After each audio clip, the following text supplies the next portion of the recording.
حشر تک ڈالیں گے ہم پیدائش مولا کی دھوم، مثل فارس نجد کے قلعے گراتے جائیں گے۔ بعض حضرات یہ سوال کرتے ہیں ہم جشن میلاد النبی صلی اللہ علیہ وسلم منانے سے لوگوں کو کیوں نہیں روکتے ہیں، جبکہ اس میں بعض مخالف شرع کام دیکھتے ہیں، بعض ایسے کام جو واہیات پر مشتمل ہے، بعض ایسے کام جو خرافات پر مشتمل ہے۔ لہٰذا چاہیے کہ جشن میلاد النبی صلی اللہ علیہ وسلم، جلوس محمدی صلی اللہ علیہ وسلم منانے سے لوگوں کو روک دیا جائے تاکہ ان کاموں سے بچا جائے۔ ہم ایسے حضرات کو یہ جواب دینا چاہیں گے کہ اگر تم کسی شخص کو مسجد میں بیٹھ کر کے شراب پیتے ہوئے دیکھ لو تو کیا اس کی وجہ سے مسجد بند کر دو گے؟ اگر تم کسی شخص کو کعبہ شریف کے پاس حرام کام کا ارتکاب کرتے ہوئے دیکھو گے تو کیا کعبہ شریف کا طواف ہی روک دو گے؟ جس راستے سے تم کام کرنے جاتے ہو اس میں کوئی بری چیز دیکھو گے تو کیا اپنے گھر میں بیٹھ جاؤ گے اور کام کرنے نہیں جاؤ گے؟ اگر تمہاری ناک میں نجاست لگ جائے تو کیا ناک کاٹ دو گے؟ انگلی میں نجاست لگ جائے تو کیا انگلی کاٹ دو گے؟ بتاؤ ان چاروں سوالوں کا جواب کیا ہوگا؟ ذرا اپنے دل پر ہاتھ رکھ کر کے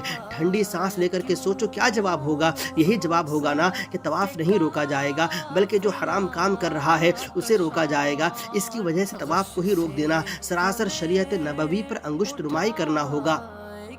ایسے ہی کام چھوڑ کر گھر میں نہیں بیٹھا جائے گا بلکہ اپنے راستے سے اس بری چیز کو دور کر کے کام میں جایا جائے گا۔ ایسے ہی اگر کوئی مسجد میں بیٹھ کر کے شراب پی رہا ہے تو اس کی وجہ سے مسجد بند نہیں کی جائے گی بلکہ اسے مسجد سے باہر کیا جائے گا اور اسے اس کار حرام کے ارتکاب سے روکا جائے گا۔ ناک میں نجاست لگ جائے تو ناک نہیں کاٹی جائے گی بلکہ ناک صاف کی جائے گی۔ انگلی میں نجاست لگ جائے انگلی نہیں کاٹی جائے گی بلکہ انگلی صاف کی جائے گی۔ بے شک اسی طرح جشن میلاد النبی صلی اللہ علیہ وسلم، جلوس محمدی صلی اللہ علیہ وسلم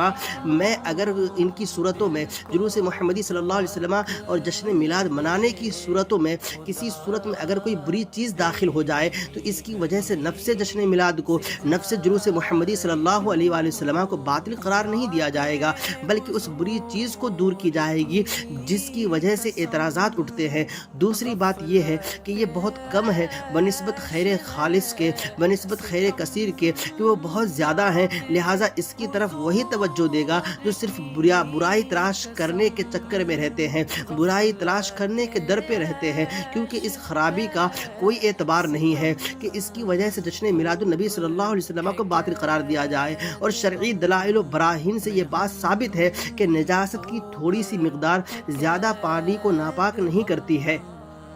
اہل علم بخوبی جانتے ہیں کہ اگر بہت زیادہ پانی ہو اس میں تھوڑی سی نجاست گر جائے تو اس کی وجہ سے ماء کثیر کو کوئی بھی ناپاک نہیں کہتا ہے، لہٰذا جہاں پر خیر کثیر ہو اور اس میں تھوڑی سی بری چیز داخل ہو جائے تو اس کی وجہ سے خیر کثیر کو نہیں چھوڑا جائے گا۔ لہٰذا جو حضرات جشن میلاد النبی صلی اللہ علیہ وسلم مناتے ہیں ان پر ایسے اعتراضات کر کے جشن میلاد النبی صلی اللہ علیہ وسلم منانے سے روکنا گویا کہ ان کو محبت رسول صلی اللہ علیہ وسلم کا اظہار کرنے سے روکنا ہے، عشق رسالت کا اظہار کرنے سے روکنا ہے۔ اس لیے سنی صحیح العقیدہ مسلمانوں سے میری گزارش ہے کہ ایسی باتوں پہ کان نہ دھریں اور وہ جس طرح سے جشن میلاد النبی صلی اللہ علیہ وسلم مناتے ہیں وہ منائیں، لیکن ہاں یہ بات یاد رہے کہ جو بری چیزیں ہیں وہ جلوس محمدی صلی اللہ علیہ وسلم اور جشن عید میلاد النبی صلی اللہ علیہ وسلم سے یکسر خارج کر دیں کہ اس کی وجہ سے جو بھی ایسا کام کرے گا اس کو ضرور گناہ ہوگا۔ تو گناہ کے کام میں ملوث نہیں ہونا ہے، اچھے کام کی آڑ میں گناہوں میں ملوث ہونا یہ اچھے لوگوں کا شیوا نہیں ہے، یہ اچھے لوگوں کی روش نہیں ہے، بلکہ وہ کام اپنائیں جس کی وجہ سے آپ کو اللہ تعالیٰ جزائے خیر عطا فرمائے۔ اس بات سے یہ بات صاف طور پر واضح ہو جاتی ہے کہ جو لوگ جلوس محمدی صلی اللہ علیہ وسلم میں ڈی جے بجاتے ہیں اور طرح طرح کے خرافات کرتے ہیں ان کو اپنا محاسبہ کرنا چاہیے اور اللہ جل وعلا کا خوف اپنے اندر پیدا کرنا چاہیے۔ جلوس محمدی صلی اللہ علیہ وسلم کو شریعت کے دائرے میں منانا چاہیے۔ اسی لیے حضرت امام حسن استاذ زمن فرماتے ہیں کہ حسن سنی ہے، اس میں افراط و تفرید کیوں کر ممکن ہو، ادب کے ساتھ رہتی ہے روش ارباب سنت کی، ادب کے ساتھ رہتی ہے روش ارباب سنت کی۔ ہم اہل سنت کا عقیدہ یہ ہے کہ ہم ہر وہ کام اسی طرح سے انجام دیتے ہیں کہ جس میں خیر ہو اس کو خیر کے طریقے سے انجام دیتے ہیں، اس میں ہم بری چیزوں کو داخل کرنے کے قائل نہیں ہیں، ہم ان کو بری چیزوں کے داخل ہونے کی وجہ سے خیر نہیں مانتے ہیں بلکہ ان کے خیر ہونے کی وجہ سے خیر مانتے ہیں، اور ہم بری چیزوں کو خارج کر کرنے کے قائل ہیں